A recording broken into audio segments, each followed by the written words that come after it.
तो अब जो क्विनोलोन्स है, तो क्विनोलोन्स क्या है, इट इज अ बैक्टीरियल साइडल। सिर्फ इसमें कौन सी प्रॉपर्टी है, साइडल। देखो साइडल की प्रॉपर्टी, अब साइडल मैंने क्या बोला, इट्स अ किलिंग प्रॉपर्टी, मतलब ये क्या करता है, जो बैक्टीरिया है उसको किल करने के लिए इट इज वेरी इंपॉर्टेंट, ठीक है। अब देखो जो क्विनोलोन्स है, it inhibit to the gyrase enzyme.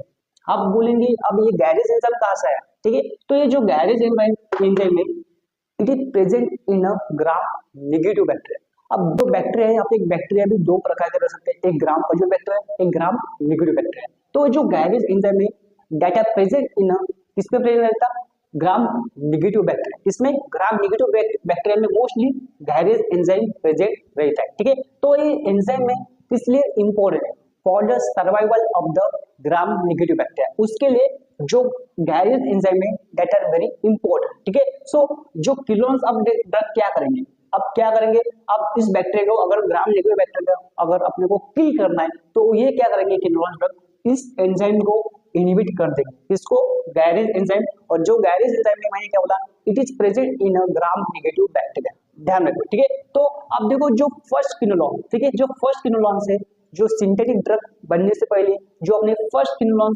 कौन से, देखो एक nitric acid, then oxalic acid और देन सिनोऑक्सेसिन, ठीक है। तो ये जो ड्रग है, मतलब जो ड्रग है, ठीक है, ये पहले फर्स्ट मतलब फर्स्ट क्विनोलोन अपने को मिले वाले, ठीक है। तो इसके बाद हमने और भी ड्रग पिकोफ्लोक्सासिन, ओफ्लोक्सासिन, ठीक है, और भी ड्रग, ठीक है। सो ये ड्रग हमने खोजे वाले, ठीक है। अब देखो मेनली जो क्विनोलोन्स है, मेनली जो क्विनोलोन्स है works on a gram negative bacteria, ये मैंने पहले ही बोल दिया। देन अब अगला पॉइंट देखो, आप देखेंगे एरिया, ठीक है। अब जो ड्रग है इसकी एरिया क्या क्या रह सकते हैं, मतलब जो क्विनोलोन्स है तो उसका एरिया भी रह सकता है। तो एरिया क्या क्या, G6 डिफिशियंसी हो सकती है, देन एलर्जिक रिएक्शन हो सकती है, हेडेक भी हो सकता है, ठीक है। तो अब देखो जो क्विनोलोन्स है, अब जो क्विनोलोन्स और फ्लोरोक्विनोलोन्स क्या है, देखो अब मैं क्या पढ़ रहा था, क्विनोलोन्स पढ़ा था।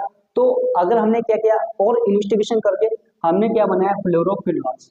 ऐसा क्यों, क्योंकि जो क्विनोलोन्स जो ड्रग है हमने पहले बनाए वाले थे, तो ये जो ड्रग क्या कर रहे थे, मतलब जो बैक्टीरिया है ये क्या कर रहे हैं, इस ड्रग को रेजिस्ट कर रहे थे। अब रेजिस्ट मतलब क्या है, रेजिस्टेंस मतलब क्या होता है, देखो तो रेजिस्टेंस मतलब क्या होता है कि ये ड्रग हम कितने भी अगर बैक्टीरिया को किल करने के लिए दे रहे, तो ये जो ड्रग का इफेक्ट है उस बैक्टीरिया पे नहीं गिरेगा, ठीक है। तो उसको बोलेंगे रेजिस्टेंस, ठीक है। तो उसको क्या बोलेंगे, रेजिस्टेंस, ठीक है। जो बैक्टीरिया है इसको टॉलरेट कर पा रहा और सर्वाइव कर पा रहा, तो उस कंडीशन को क्या बोलते हैं हम, रेजिस्टेंस कंडीशन। मतलब क्विनोलोन्स हम कितने में दे रहे हैं तो जो बैक्टीरिया है उस पर कोई भी इफेक्ट नहीं हो रहा है, ठीक है। तो उसको बोलेंगे हम रेजिस्टेंस, क्या बोलेंगे, रेजिस्टेंस, ठीक है। अब देखो जो फ्लोरोक्विनोलोन्स